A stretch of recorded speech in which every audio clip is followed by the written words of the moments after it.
250 մեր ավտոբուսներ, 18 մետրանոց ավտոբուսներ, դուք շատ ճիշտ եք նշում, որ այս ծրագիրը բացի նրանից, որ ամփոփում է մեր տրանսպորտային ռեֆորմի առաջին, այսպես ասած, ամբողջական փուլը, որը դեռևս նախանշված էր 2016 թվականից, մենք սրանով մի քանի կարևոր հարցին ենք անդրադարձ ունենում, առաջին հերթին դա խցանումների խնդիրն է,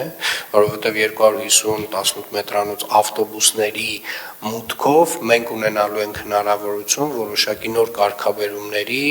մարդատար ավտոմեքենաների համար, որոնք որ վստահորեն արդեն իսկ քանակապես գնալով տարին տարվա վրա ավելանում եւ ավելանում են, ստեղծելով ամբողջական հանրային տրանսպորտի մեր նոր համակարգը, մենք կարողանալու ենք որոշակի փողոցներում ուղղակի բացի հանրային տրանսպորտից ուրիշ որևէ ավտոմեքենայի մուտքը արգելել եւ ամեն այս 18 մետրանոց ավտոբուսը փոխարինում է, չգիտեմ, 80-ից 100 մարդատար ավտոմեքենա եւ կարող ենք այս համեմատականները շատ հստական են, սա առաջին իհարկե գործոնն է, երկրորդ գործոնը իհարկե վերաբերում է օդի որակին եւ օդի որակի տեսանկյունից այս ավտոբուսները գրեթե կարելի ասել գրեթե չէ առհասարակ արտանետումներ որպես այդպիսին չեն ստեղծում, դրանք էլեկտրական ավտոբուսներ են եւ բացի դրանից նաեւ փոխարինում են ավտոմեքենաներին մարդատար մոտավորապես եթե 250-ը ամեն 100-ի հետ համեմատենք ստացվում է 25000 ավտոմեքենայի մասին է խոսքը, ճիշտ եմ չէ հաշվում, այսինքն 25000 ավտոմեքենայի արտանետում ուղղակի դուրս է գալիս քաղաքից, սա նույնպես շատ կարևոր է եւ մեծ գործոն է